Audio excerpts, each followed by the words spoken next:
Nobody in human history has ever cared less about their job than James Harden. He kicked it to the corner just to close out on his own teammate. What are we doing? Who else do you know that's jumping off the bench mid-play to get a steal just because he feels like it? I really have no idea how this man is a real person. He loses the handle on the ball, it goes into the backcourt, but he decides picking it up is a little bit too much effort, so instead he just gives up a free layup to the other team. Not picking up the ball and letting your opponent just take it seems to be something of a hobby for him. Absolutely no attempt at playing defense was made here until the very last second when he's like, you know what, I'll slap the ball away without looking. Look at this man's face. He looks so annoyed that he has to even moderately care. The 76ers are holding the ball at the end of the game and Harden starts spinning it on his finger, and he really wants to do this. Embiid wants to shoot it, he pushes him away, and these two end up fighting for the ball, two teammates, at the end of the game to shoot a meaningless shot. Harden's trying to draw the foul, so what does he do? He lays on Michael Carter-Williams' back until he just collapses under his weight. Of course we can't forget when he slams the ball into his own face, leaving Josh Hart absolutely stunned. You truly never know what Harden's going to do when he steps on the court.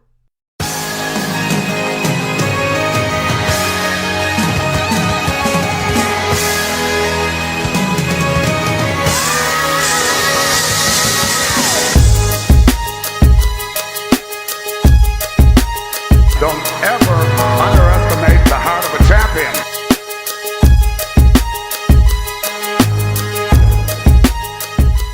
Okay, Ring Culture, welcome back to Ring Culture, where we play no games, we just spit game about the game we love. Before we get into this video, though, go over to my reaction page on Nuclear Reactor, look around, check out the playlist. I react to series, sports, and some music.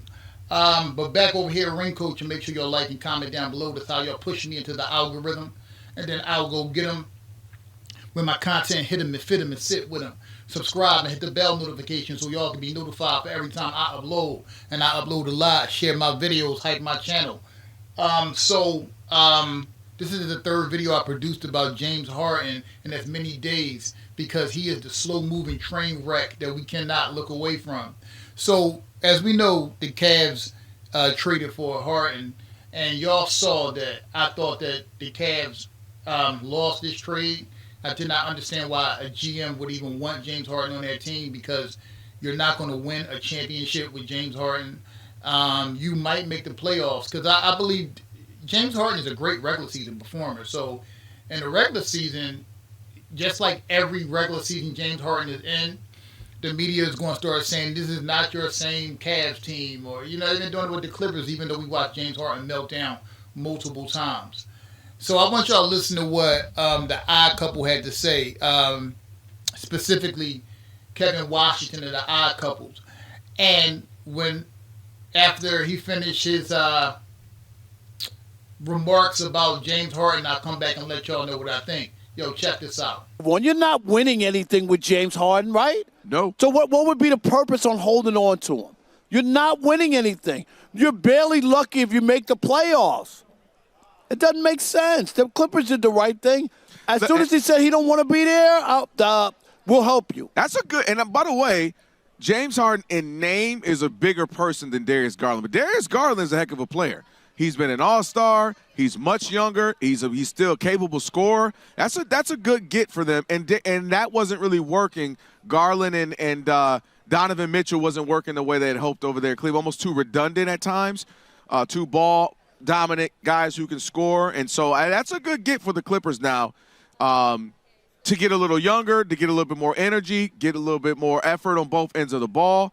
But James Harden, this is a bigger conversation you just mentioned with James Harden. James Harden will end up going down as the greatest offensive nuclear weapon the NBA has ever seen. What I mean by that is, for a 6-year period, give or take, James Harden was one of the greatest weapons this NBA had ever seen. You're talking about a guy who led the league in scoring and assists in the same year, a perennial MVP candidate, a guy who will light you up from all three levels, right? You want the deep ball, you want the mid-range, you want free throws and layups. I mean, he was, and then not to mention, again, dropping dimes. James Harden, his mid, those Houston Rocket runs were incredible, but it always faded badly. It always ended badly. You got bad playoff That's why performances. all that stuff you just said is meaningless. That's why I mean he'll be the biggest waste. It's like if you just saw but none of that stuff that he did, really, because of his postseasons were so horrific and meltdowns that you can't even what. And he was on 10 teams, and every team. James Harden, seriously, as a player, has really hurt just the way you look at him. I just can't. What do you? He's been on all these teams. It's always the same scenario, circumstance. He hasn't been able to come through, and for all the talent, it's going to be James Harden. Was a total waste. I mean, a total waste. Yeah, I mean, and what's crazy about this is it begins, Rob G and Rob, in the beginning with the Thunder.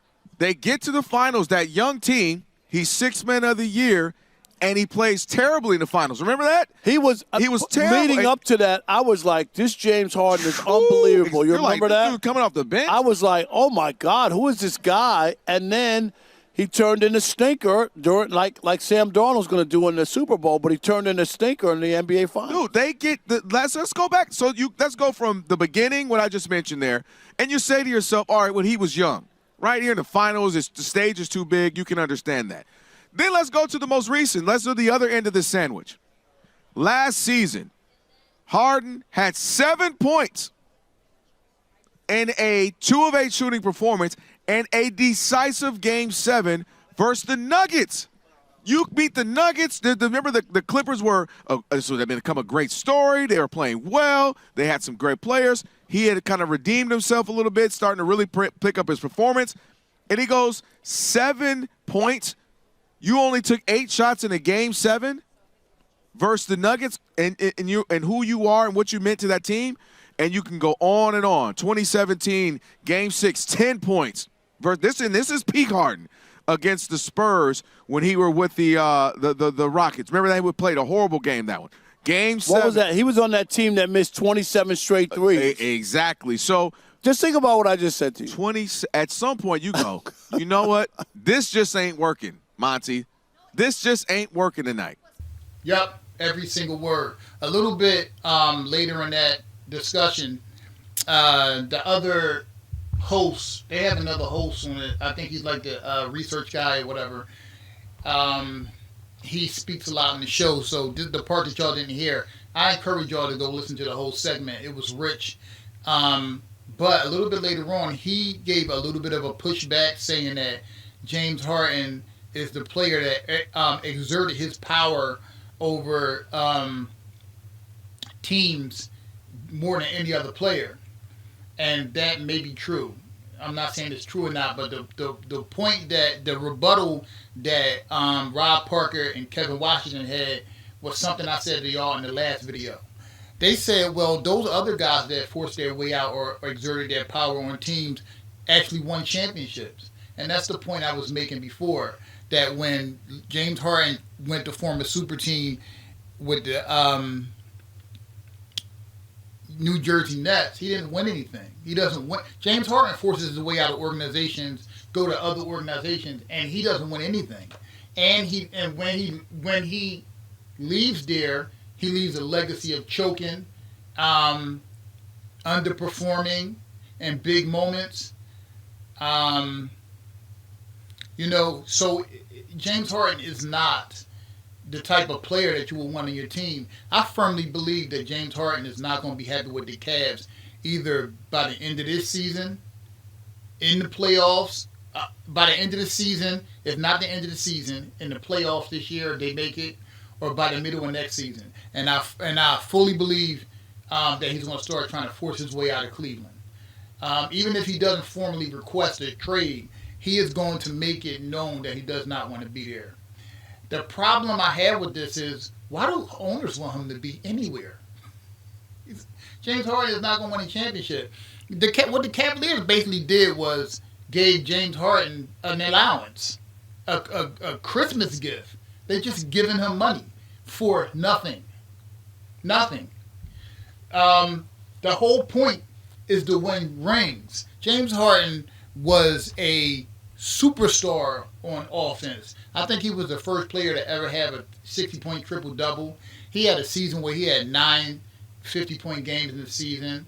That's third all time. It's even ahead of Michael Jordan. He's behind Wilt Chamberlain and Kobe Bryant. So James Harden had those moments in the regular season where you're like, man, this dude is a nuclear weapon. But I've always saw the other side of James Harden in every other player that has a extreme upside on offense. A lot of these players lose because they don't play, can't play, lazy, and not intense on defense. And that's James Harden. And then you couple that with the fact that when James Harden is in pressure moments, most of the time, while he's being lazy on defense and not doing anything, his offense starts struggling because he is now choking. My subscribers that watch my channel for a while know this about me, but if you're new, the Sixers are my team. So I've got a front row seat look at this train wreck of James Harden, the peculiar case of James Harden. You remember the series against the Celtics when the Sixers were about to be eliminated, and he came out and put up 45 points. I think Joel Embiid was hurt too. He might have been hurt that one game and came back the next one. He put up 45 points and said, we don't want to go home. The next game, Game 7, he comes out and drops 9 points. 9. I think Joel had like 15 points. And then after the game, that's when Joel said, me and James Harden can't do it by ourselves. What? Y'all didn't do anything in Game 7. You mean your teammates can't do it by themselves. Also, I did not want James Harden here for another reason. And it was the Ben Simmons effect. What I mean by that is Ben Simmons was an above average defender, but he was an awful offensive player on purpose. Ben Simmons can shoot jumpers. Just go look up summer pickup games with Ben Simmons. The boy shooting like Steph Curry out there. Well, you were trading Ben Simmons, a guy who is a choker with no heart, for James Harden, a choker with no heart, who don't play defense but play nuclear offense. You see? Ben Simmons, who don't play offense but play above average defense. So I saw the same exact problem in reverse with James Harden coming in here, and it was right. I'm not gonna lie to you. I did get a little bit caught up because some of their regular season games was so immaculate, the way he passes the ball, the playmaker. James Harden's a great playmaker, and he's a great scorer. But you have to play defense. You cannot be a deficiency on defense. Sometimes cats be mad at me because I'll call out LeBron for being lazy on defense, his IQ on defense, his intensity. The difference is they'll say something about another player that's great that plays terrible defense. Like someone said to me about Curry. I said, but Curry is an above average defender because he gives effort. The problem with players like Harden and LeBron is they hardly ever give effort on defense. And if effort can hide some of your deficiencies. And effort will always help and not hurt when you're playing sports. When you don't play effort, that's when all the bad stuff happens. So in the playoff, you got to deal with James Harden not giving effort on defense and choking on offense. What is the point of paying this guy anything? I don't know. Y'all let me know what y'all think down below. Always remember, we are ring culture because the whole point of the culture is to win rings. For the culture, I love y'all. Peace.